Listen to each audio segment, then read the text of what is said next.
Passer tout de suite à la deuxième question d'auditeur du jour. C'est Bruno qui vit en Ariège qui nous a écrit. Il vous demande, Jimmy, la chose suivante. J'ai souvent des maux de tête, peut-être pas des migraines, mais c'est en kikinant. Jusque-là, j'ai l'impression que le paracétamol fonctionnait, mais ce n'est plus le cas.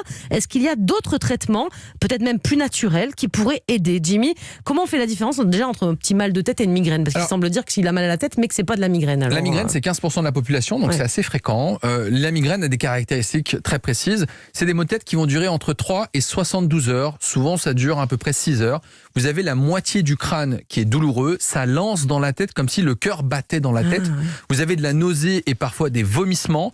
La lumière vous gêne, le bruit vous gêne. Lorsque vous pratiquez une activité, ne serait-ce que de la marche, les maux de tête s'intensifient et sont calmés par le repos. Si vous avez deux de ces critères-là, à chaque fois que vous avez des maux de tête, eh bien c'est de la migraine.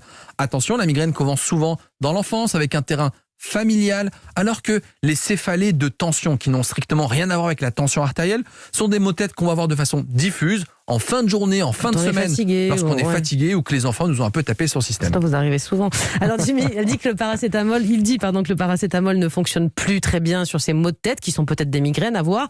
Qu'est-ce qu'il y a? Il y a d'autres traitements qui existent. Le paracétamol n'est pas le traitement de la migraine. Un migraineux ne peut pas prendre de paracétamol car celui-ci ne marche pas. Donc si vos maux de tête sont soulagés par du paracétamol, c'est peut-être de la migraine. C'est peut-être de la migraine ou autre chose. Il a le droit d'avoir autre chose. Donc avant de faire ce diagnostic de migraine, puisqu'il faut plusieurs crises, 4 à 5 crises avant de poser le diagnostic, je recommande de consulter son médecin, même si on sait qu'il faut privilégier la famille des anti-inflammatoires pour le traitement de la migraine. Et il existe d'autres traitements qu'on appelle les triptans qui permettent de calmer les vrais migraineux. Mais encore une fois, c'est sur prescription médicale. D'accord. Donc on consulte qui? Sont généralistes dans un premier temps ou un neurologue directement? Inutile d'encombrer les cabinets de neurologie. Déjà, il n'y a pas beaucoup de neurologues. Le médecin généraliste a toutes les compétences pour faire le diagnostic, le suivi et même pour les migraineux chroniques d'avoir un traitement de fond. Et évidemment, lorsque la situation échappe au contrôle du médecin traitant, il est possible d'aller voir le neurologue.